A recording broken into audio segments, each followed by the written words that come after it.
Hello and welcome back to another edition of Civil Discussion on GNAT-TV. I'm Andrew McKeever, the news director at GNAT-TV's News Project. It's a pleasure to have you with us today on Friday, November 8th, and along with our co-host, Don Keelan. Don, good to see you again. Good to be here, Andrew.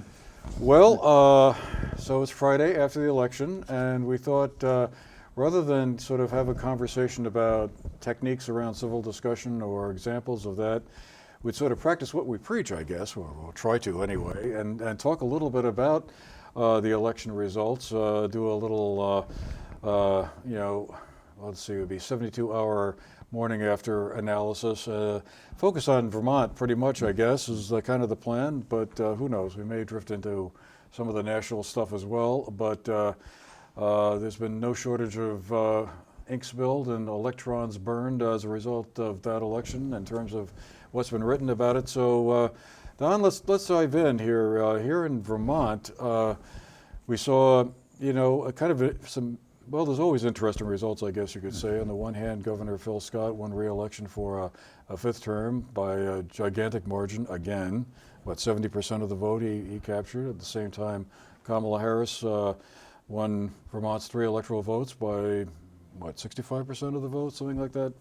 Not as much as Joe Biden captured in 2020, but still a pretty convincing margin. And then down the ballot, of course, we had a lot of other interesting outcomes in the lieutenant governor's race and also in the legislative races for the state senate and the House of Representatives. So I guess let me just start by asking you, kind of, what was your takeaway from it all? Well, I think the election was very interesting, and you mentioned one aspect of it, and that is the way the folks in Vermont split their ticket. To give Scott 74% of the ballot of the votes, and one of the highest elected governors in the country in popularity, where Kamala Harris received 64%. So obviously, those who voted for, many people who voted for Kamala Harris stepped over and voted for Scott.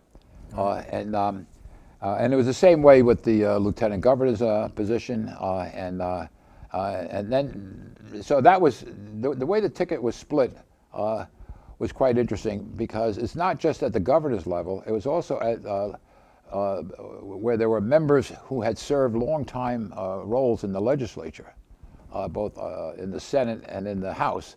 Were defeated. So once again, with the popularity of Vermont being a blue state, how so many could have been turned out, and I think the Republicans gained something like 6 seats in the Senate, from 7 to 13, and they went from I think 38 to 55 in the House. Obviously not a majority, but at the same time removing what had been an obstacle to the governor in the previous administration. They removed the ability of the legislature to override his vetoes. Well, of course, they could they could all gang up and joined in there. Yeah, but you're right. I think the actual breakdown, I wrote it down here somewhere, is Democrats and progressives will have 91 out of the 150 seats, Republicans 56, and independents 3. So that's a 17 seat pickup, which is pretty considerable. I don't recall a margin of change that much. It's going to be interesting to me to see how that impacts policy, though. I mean, Phil Scott has run on the issue of affordability ever since he first became elected for the first time in 2016. I remember that was sort of the hallmark of his campaign that year. And he's talked about it a lot, and of course, who can argue with keeping Vermont affordable? That's an issue we all kind of worry about. I guess what I'm interested in seeing from the Scott administration this coming year is some practical plans for how do we achieve affordability, because let me sort of zero in on what I think was probably one of the most important issues for many Vermonters going to the polls this year, and that was the impact of property taxes and education costs. I mean, I think that that really put that affordability issue into some sharp focus. And I have yet to hear, and maybe I just missed it, but I've yet to hear a realistic plan from the governor's office or the executive branch as to how they expect to achieve affordability and drive down property tax rates and finance education costs in the state. Well, I mean, okay. have you? Well, what is the message from what happened? And that's going to drive what you're saying, I believe. I think the message from the voters is affordability across the line, not just in education, not just in taxes, but in health care and in housing. It seems like it's just not available, affordability in many of those areas. And a good example of health care was written in 7 Days yesterday by the publisher 7 Days, where she was saying that several years ago they were paying $100 a month per employee for health insurance, and 7 Days provides health insurance for their employees. Today it's $1,000 a month. Now this is a very small organization, and the question is, can they afford it? And according to the publisher, it's their third highest cost outside of printing and salaries as healthcare insurance. And then another telling tale was what happened yesterday was that One Care Vermont is pulling out. That's coming to an end because it's not affordable. And then you see what happened over in Bellows Falls, the healthcare clinic, their FQHC, Federal Qualified Healthcare Clinic, closed. And then, of course, the report came out earlier, and this, I guess it was late summer, on the whole review of the healthcare system in Vermont, and it's in a crisis. Now, which crisis, as governor, do you address? In the meantime, I'm not really out to defend him, but to respond to what you're saying, he had to deal in those years he's been in administration with the pandemic, and then, of course, we had the floods in 2023, and then we had them again this year. But I think the message from the voters is affordability, but also, folks, you got to start to get together.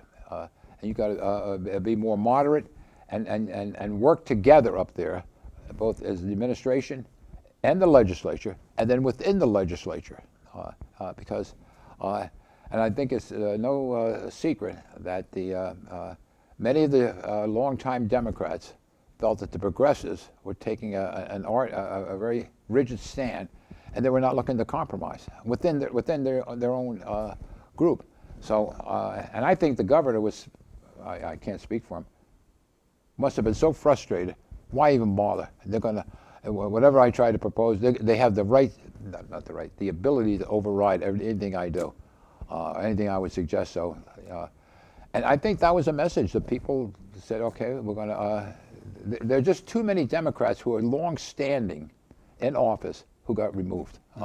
So there's a message here now, but that's at the state level. So yeah, well, I mean, absolutely, no question about that. The message was we got to make Vermont affordable, but you know, I don't think that there was anything new either. And I guess I feel at some point we need to hear, you know, some practical ideas on okay. Healthcare is a great example. I agree with you. I mean, and that's driving part of the issue around education costs as well, because they're seeing healthcare, health insurance costs, I think, went up 15%, something like that. That was a big part of what some of the school budgets were seeing back last year. But I guess, you know, to kind of talk to your point there about, you know, the governor thinking, you know, they're not going to listen to me. I don't think that's if that was the case, that's not good enough. They need to have their people in the committee rooms in January and February, talking with the legislators when the legislation is actually being crafted, and come up with ideas and suggestions. Because every state legislator I've ever talked to, and not just the group down here in southern Vermont, but across the state, has always said nobody likes legislating by veto override. That's not the way. That's not what they came to do. I think everyone would like to reach consensus and come to a middle ground. I mean, well, I'm sure there are some that think, no, I want the entire loaf, not half of it. But I think a majority of them would welcome more communication with the governor's office at an earlier point before they get to, the week before adjournment, and it's like, well, this is what we got. Well, I think that's a bit unfair in some areas. You may be right in others. But take Act 181. That was the reform of the Act 250 reform. Right? The governor made it very clear. His folks were in the committee quite early in that, and asked that they not be so sweeping in removing rural lands from being able to be developed. And they made his presentation, and they didn't listen to him. The other part of it was, okay, so now you're going to amend Act 250. All right, let's get it done right away. All right, let's make the changes if you're going to do it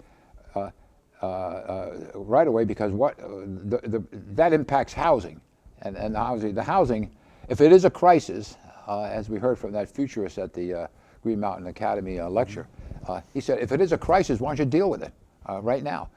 The changes to Act 250 don't take place, or the regulations that are going to be proposed, until 2027. Well, if we have a crisis in housing now, why aren't we dealing with it right now? And that's what the governor was frustrated with. So he was involved in that.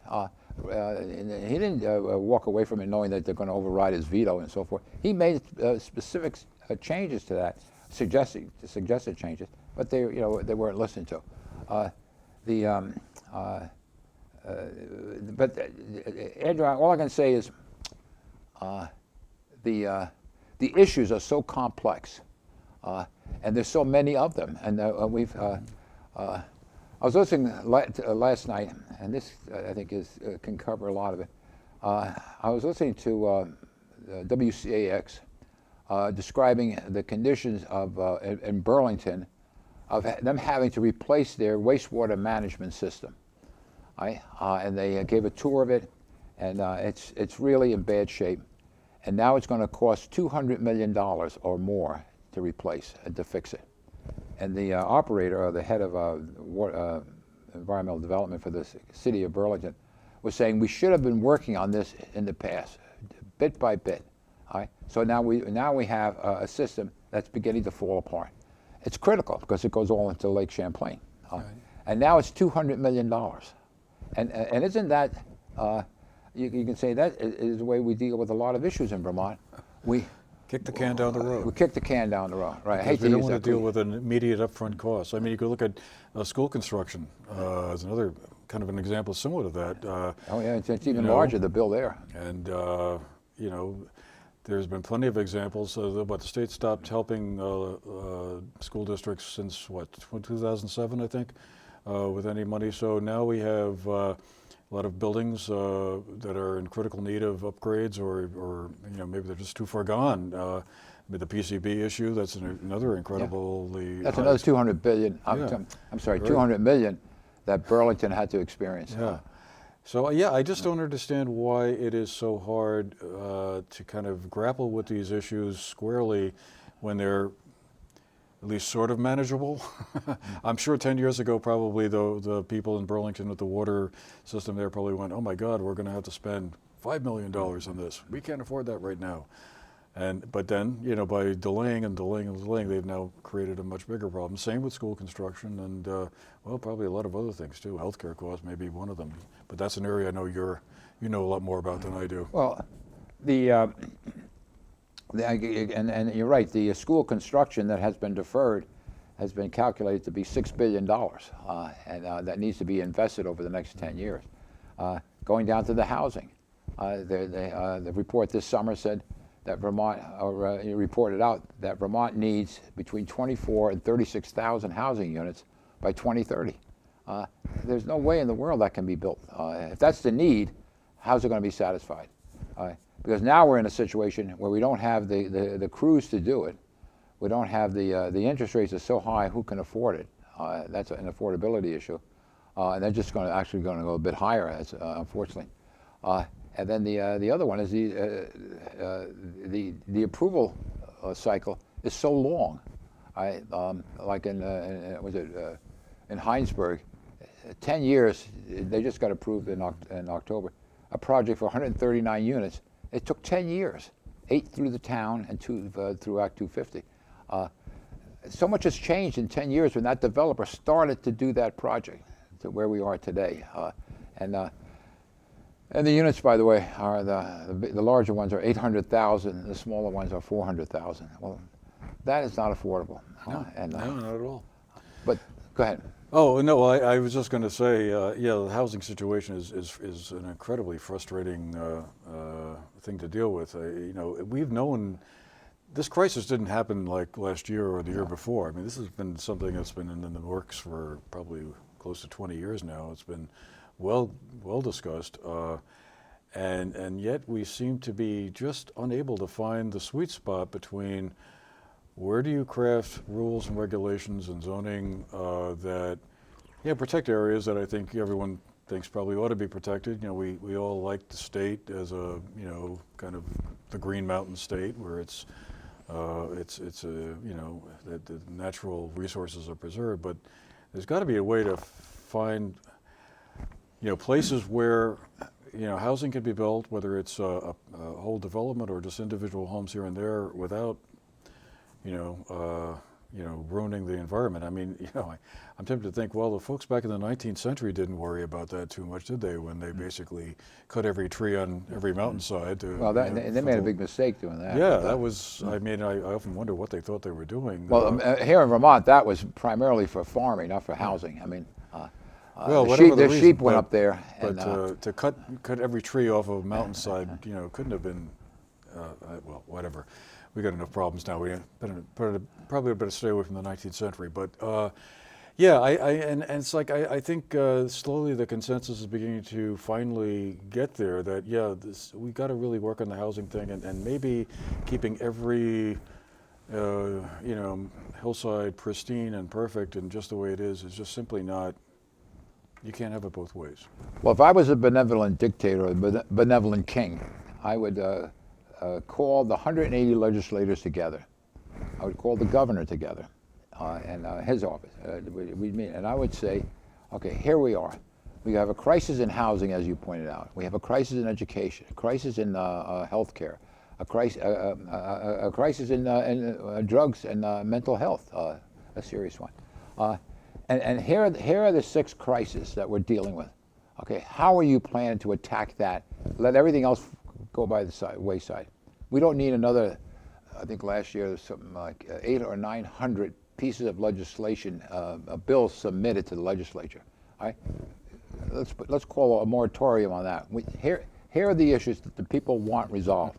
All right, now how are you going to go about it, and how should we all go about it, and how do we get together? Because that's where we're at. And I wrote a column that's coming out this week. Okay, now that the election is over, now what? Because these issues are there, and they were there 2 years ago, as you pointed out. The mental health issue, you mentioned, some of the issues have been around for quite some time. When the state closed Waterbury, and we lost 150 mental health beds up in Waterbury, they were never replaced.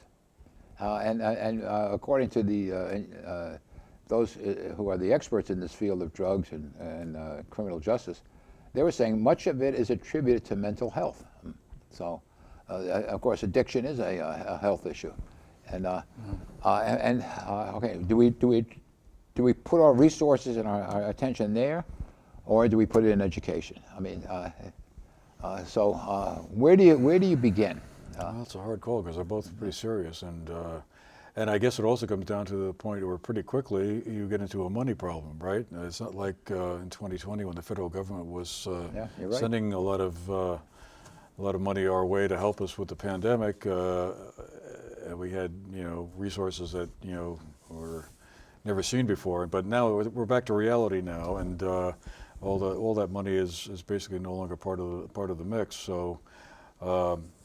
You know, I guess we'll just have to wait and see. I mean, that also is going to, and I think, generate sort of some interesting conversations around what tax rates ought to be and who gets taxed and where does this money come from. But, you know, I was thinking there's another area kind of related to what you were talking about with housing, but distinct enough. I mean, that's the whole issue around the clean heat standard discussion and energy costs. The legislature was poised to take some sort of action around the whatever report the Public Utility Commission comes up with about that.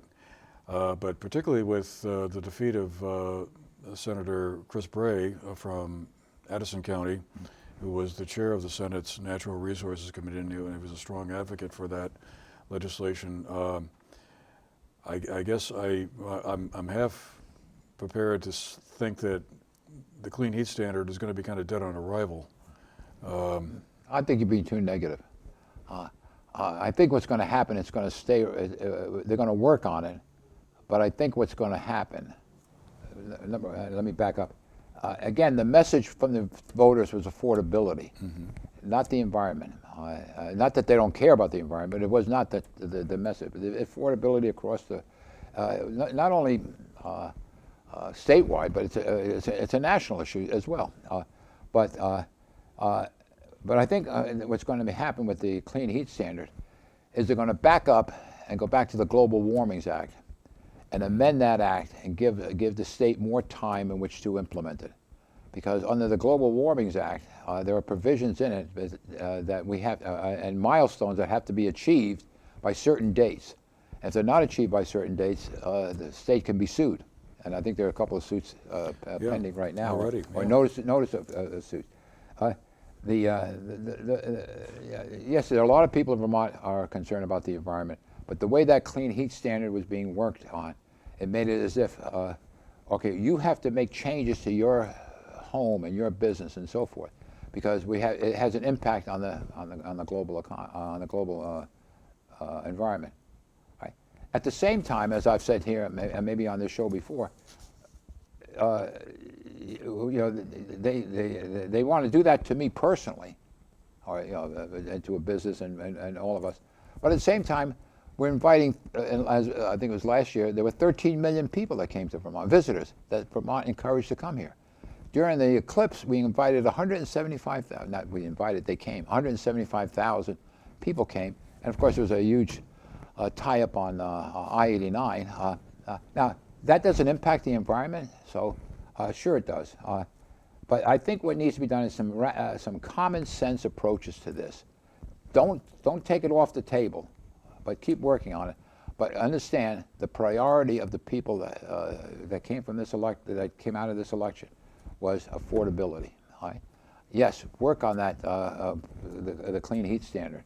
The other one, again, I want to go back to healthcare. I was listening to someone last night, and they were saying they visit a specialist at the Bennington Hospital. Their next appointment can't be until 2026 because there's only one doctor in this specialty. And that's, you hear that about UVM. You can't get appointments. Why? We can't get people to come here. Why? Because we don't have housing. Right? Another warning shot came when two of the healthcare providers have pulled out, and so if the leaders have to decide, where do we put our priority? Is it on affordability? Is it on these issues that we just discussed, or do we worry about whether Don Keelan should have a pellet stove or a heat pump rather than a furnace? But I think they, to stay with the Clean Heat Standard Act, they should continue to work on it, but do not allow it to dominate the session. Well, and no, there's too many, like you said, there's too many other problems to allow one thing to dominate it. But I guess the only thing I guess I find myself wondering about is, and maybe time will tell that this isn't anything to worry about, but the Clean Heat Standard is trying to address the climate change. Many people would call it an emergency. I mean, we've seen, like you just said, two recent examples of it, 2023 and this past year, with the flooding and the rains. We've seen other instances also, but I guess my concern around it is that Yeah, we could wait. You could argue, hey, let's take a deep breath here and rethink this thing, or come up with another approach. It may well be that the credit market that the clean heat standard was imagining we could do to kind of incentivize heat pumps over oil furnaces is not workable as quickly as possible. But I just don't. I don't think we can wait forever on that, because I think we're seeing climate change happening right now, and if we don't do anything, it's just going to get worse, and eventually the cost of these floods or forest fires or whatever else might be a result is going to make the clean heat standard seem very affordable compared to the alternative. Well, here again, I mean, if those credits were, if that's what they were proposing, and I guess we'll hear more about it in January, how it's supposed to work. If they were to be imposed on the dealers are going to pass the cost on to the users. I mean, and there's been, again, what do you believe? It was anywhere from $1.30 to $4 a gallon increase in fuel. I mean, do you think the folks in Vermont would accept that right now? Not at all. And yet, that's not to say that they're not concerned about the environment. But yeah, no, I'm not saying that's the case. Now, I don't know what it's going to be, but all I'm saying is it needs to be worked on, but it needs to be put in that list. Where on that list? It's not number one. That was not the message that came out of this election, and that's what we're talking about, the election. Yeah. Right? The election is we want affordability, and how do we arrive at that? Now, again, the issues are not easy. I mean, the education. Let's face it. We have too many schools. Yes, right? we do. Okay, so if you have too many schools, just like a company, if you have too many plants that aren't productive, you close them. Right? Try closing a school in Vermont. Right? Yeah. Right? It's a dogfight. The largest cities are willing to build housing, like in Burlington and Winooski and other places, but the other 240 villages in Vermont, towns and villages, they don't really want to turn, and the rallying cry for many of them is, yeah, the state may need housing, but we don't need big housing projects in our community, right? Because we don't want to turn it. The rallying cry is, this is not New Jersey. Right?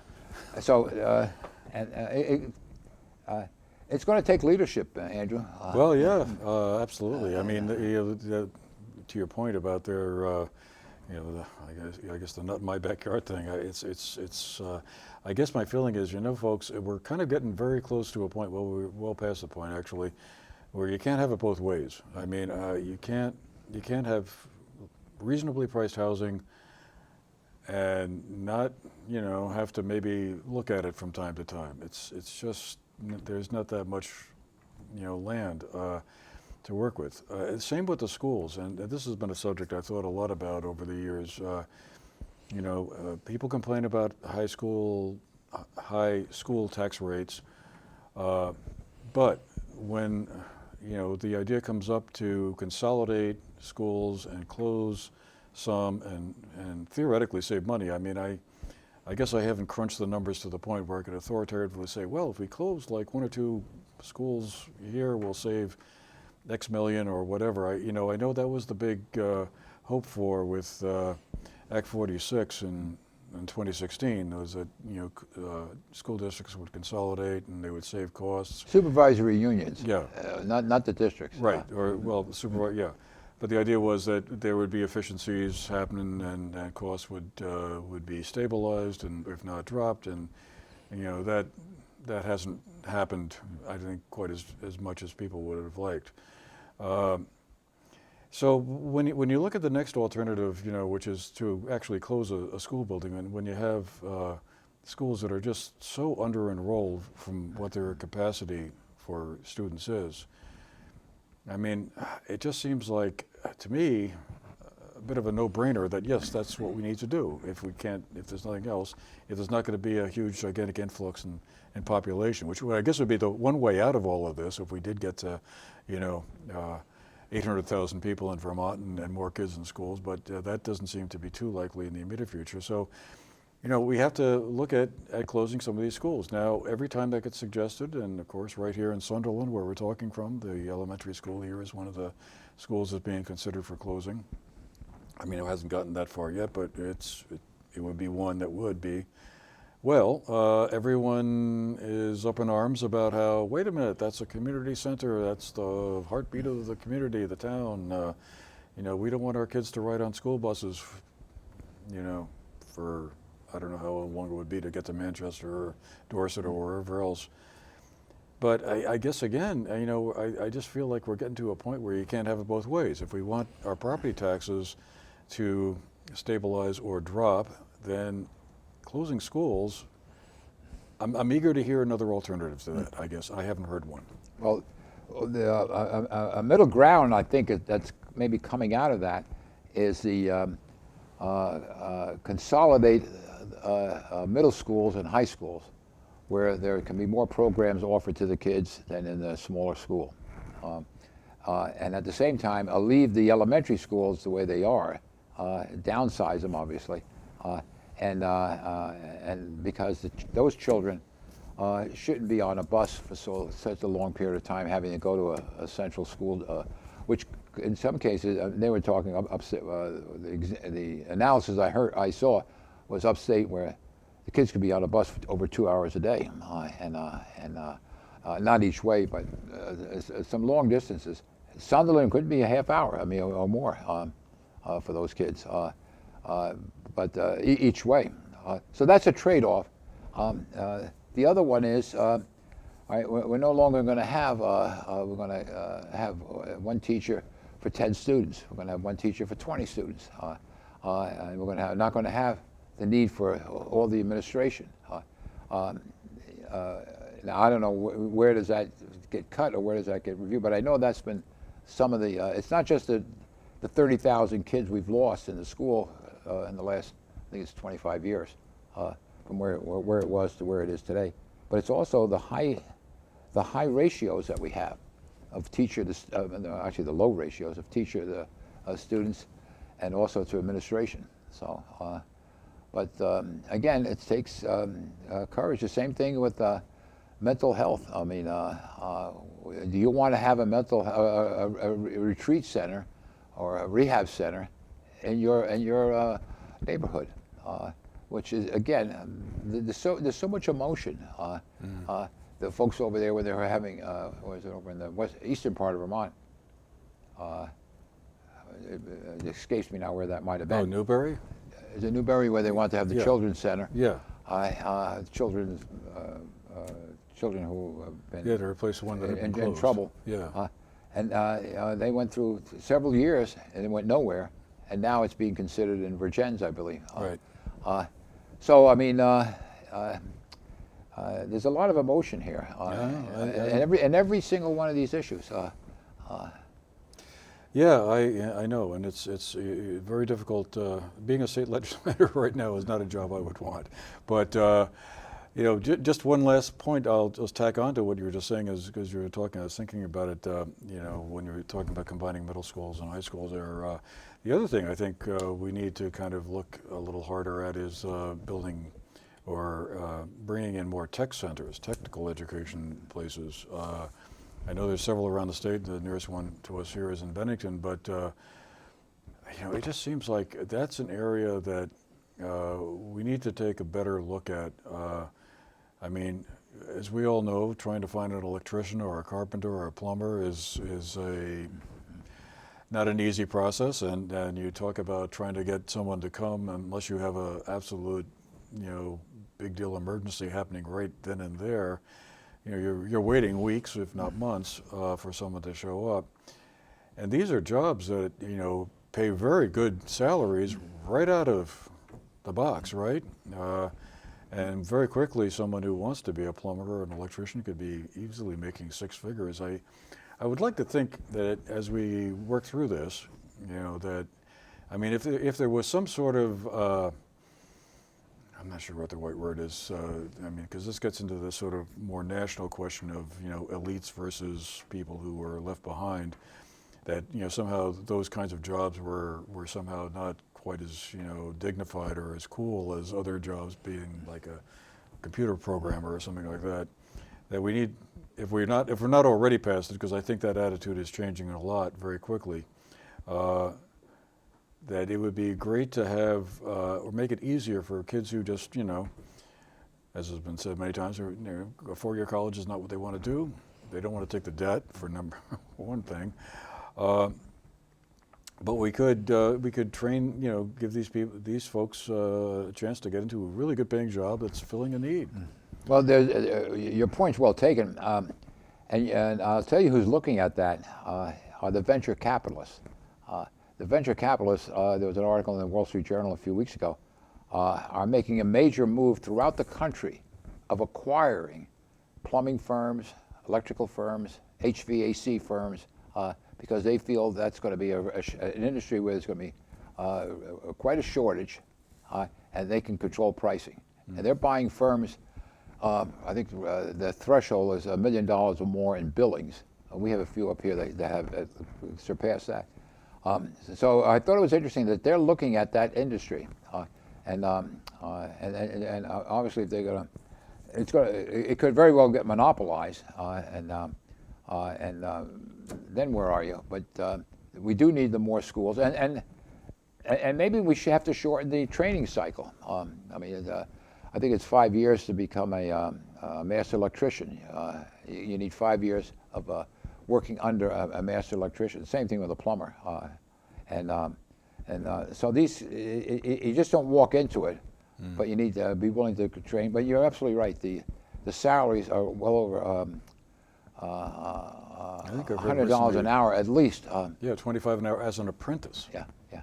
Okay, you're just starting, and maybe you don't know that much, but you're getting paid $25 an hour now. Back when I was 18 or 19, that would have seemed like a pretty good deal. Absolutely. So what do you think of the local results? Well, not surprising. I mean, I wasn't surprised that if we want to look at the state Senate first, I wasn't surprised that Seth Bongartz and Rob Plunkett finished first and second.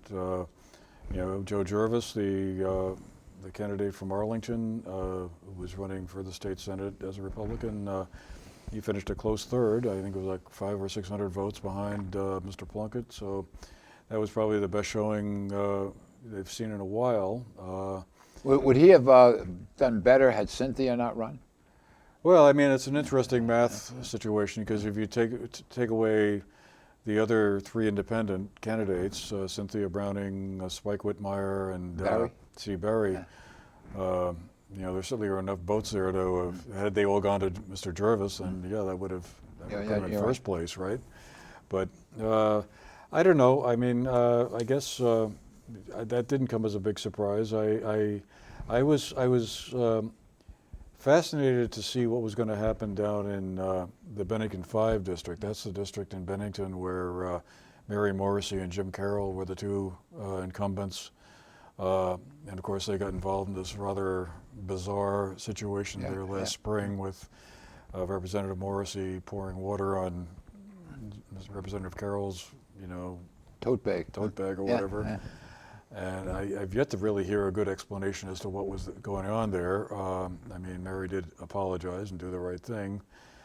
But I was curious to see if she was going to pay a political price for that. But it turned out the person who paid the price was Representative Carroll. Yeah. And he lost to Michael Nigro, who was another Democrat, who he defeated in 2022. And Mike Nigro had defeated Jim Carroll in 2020. So the two of them are kind of playing trade-off here on that one seat, but I don't know. That was I was kind of. Were you surprised at all with the because you had him on your show here, Mike Rice?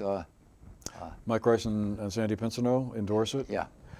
I can't say I was surprised. I mean, Sandy Pinsino she's been town clerk in Dorset since 2005, I think, and comes from here. So I'm sure she had great name recognition. I think that was probably the key factor there, and I suppose also the affordability and the other issues we've already talked about today. She was able to exploit that. I can't say I was surprised. I mean, we've had Mike Rice on the show right here a couple of times, and he always struck me as an intelligent, likable guy. And we'll see. I mean, is he also a young guy? I don't think we've heard the last of Mr. Rice either. Okay. I'm not familiar with either of them, so I'm looking for you to help me out there. Well, I mean, I think Dorset and that district, which includes Danby, Mount Tabor, Peru, and Landgrove, will be well represented in the legislature.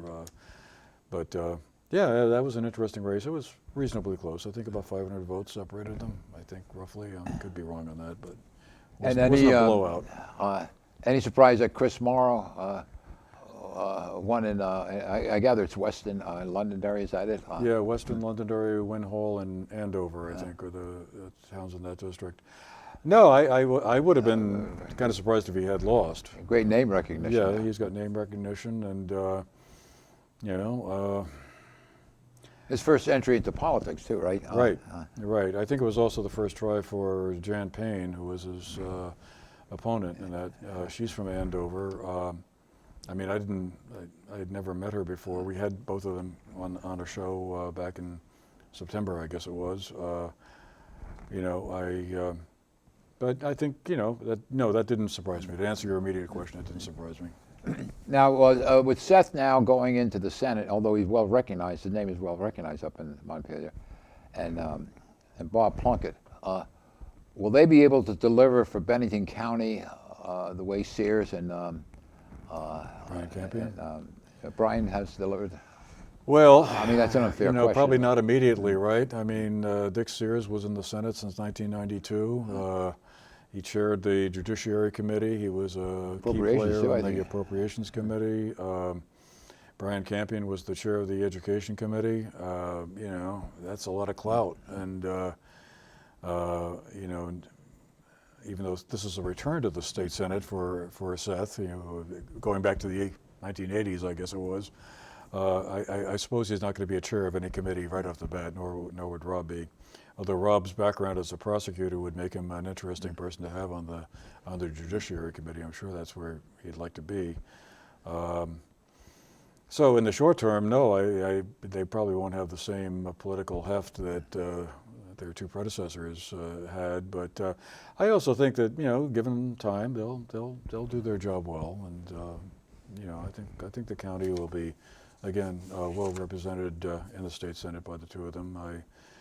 You know, I don't see that as a problem. But no, will they be able to, like, sort of craft legislation that steers money here that perhaps the other two, you know, incumbents had? You know, maybe not right away. Where do you think, from your, I gave you my feeling about what the voters were telling us. What do you think? Well, no, I would agree with your analysis of it. Yeah, affordability and cost of living, key factors, no question. Then you bring in the housing and you know, the climate issues, public safety. I suppose that's another one that probably voters were concerned about.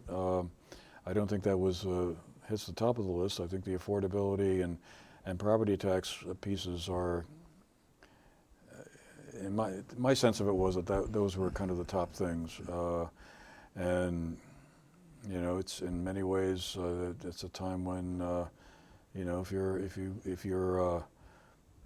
an incumbent, you really got to, like, have some good answers to that, and if you're a challenger, you have the advantage of being able to say, hey, these folks are bringing you a cost of living problem that we can't afford. You know, we need a new voice in there, like me. Well, that did come out in the election.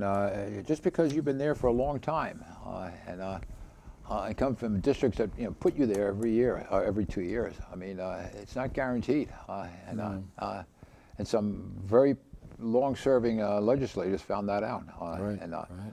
So do we have time to drift briefly into the national picture? Yeah. Well, okay.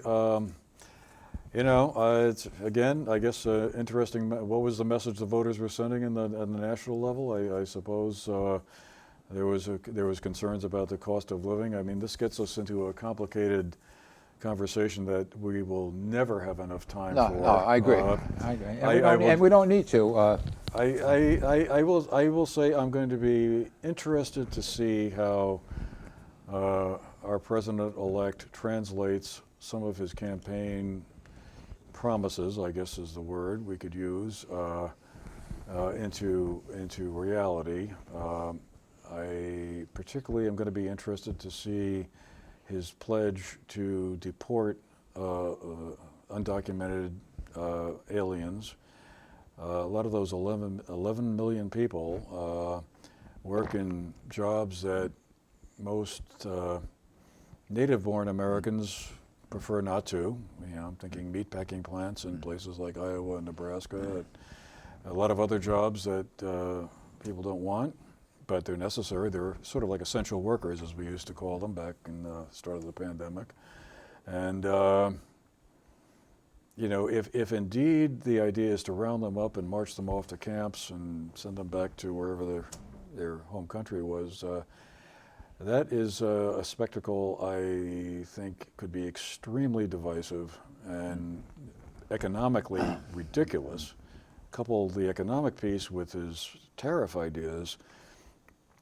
I mean, people worry about the price of eggs and gasoline and inflation. I mean, then you ain't seen nothing yet if that's what's going to happen, because between those two things, we're going to see the cost of a lot of projects just skyrocket. And hold on to your hat or your pocketbook. I don't think that we're going to deport. I mean, I don't know. I mean, what do I really know? 11 million people. I mean, I don't see how it happens, but you know, I think what's going to happen is, and one thing about him, which is somewhat of a hallmark from his last administration, he does deliver on a lot of the things he had said he was going to do, like pull out of the Paris climate, pull out of the Iran nuclear treaty, change the trade agreement between Canada and Mexico, and a number of other things. I'd be interested again. I'm listening. I'm not ready to conclude anyway, one way or the other. The post-mortem, what really happened, and what took place here to make this change that so many people didn't expect, and you know, where are we going? Again, that's the national scene, but it's a little bit Vermont too. I mean, for the Republicans have gained 6 seats in the Senate, and 18 or 17 or 18 in the House, and elect the governor, and elect the lieutenant governor, in a state that is so blue. What are people telling us, and what happened nationally? But I think it's too early. You know, we're only 3 days away from the election. But I didn't think it was going to happen. Well, I but didn't know what and, to expect myself. It was interesting to see some of the states that went for Trump. You know, the blue wall states like Michigan and Wisconsin and Pennsylvania. You know, there's no question there'll be a lot of soul searching going on and a lot of finger pointing, I'm sure. And hopefully, when that all winds its way through, they'll sort of begin to figure out that they got to craft a message to the people who voted for Joe Biden in 2020 but didn't vote for Kamala Harris this time around. And that's a super complicated subject that I think would be a terrific subject for our next show. All right. If we could do it, is to look at, you know, what it is happening out there between the polarization and the divisiveness that we've seen and has been much commented upon. But you know, I guess I'm concerned that if some of the things that were advanced on the campaign trail and then were contained in that Project 2025 document that, you know, Mr. Trump occasionally from time to time kind of tried to distance himself from, yeah, if that's really what the agenda is, then we're in for a lot more division. I think hopefully we're going to get. It's not going to happen. They're going to recognize that we've been there. It didn't work. Let's get together now. And that's the same thing here. That would in be Vermont. great. I think bottom line, that is what a lot of people do want is like an end to, or I'd like to think they want an end to the chaos and kind of, you know, the finger pointing and the blame game and all of that, and just sort of focus on the issues. I mean, one quick subject I'll just mention real briefly in the minute or so we got left is the other concern I really have is the international picture. I mean, in his first time as president, Donald Trump didn't seem to be a big fan of NATO. I think NATO was one of the big success stories that we've had since World War II. It's been a critical pillar in keeping the world at peace. Any weakening of that is not good. I think we're also looking at very dangerous situations in Taiwan and the Taiwan Strait and the South Pacific, and the China Sea, the South Pacific in general. I think there's a great potential for big problems there. And then, of course, we have the Middle East and Ukraine ongoing wars. It's a difficult time right now. Oh, it is. I mean, and you know, during the election, very little of that was spoken about. Yeah. I mean, it was, oh yeah, I got a lot to talk about in this area, but well, let's save it for the next. We should, that would, because I think there's a lot to talk about there, and if, I don't know, maybe we can drag another guest in to help us figure it out, or maybe you and I can figure it out. Right. Well, we're going to leave it there? We'll leave it there for today. Thank you very much. All right, thanks again, folks, for being with us. Hope you found it interesting, and well, we'll see you again the next time. Yes, we will. Have a good day. Have a happy Thanksgiving as well. All right.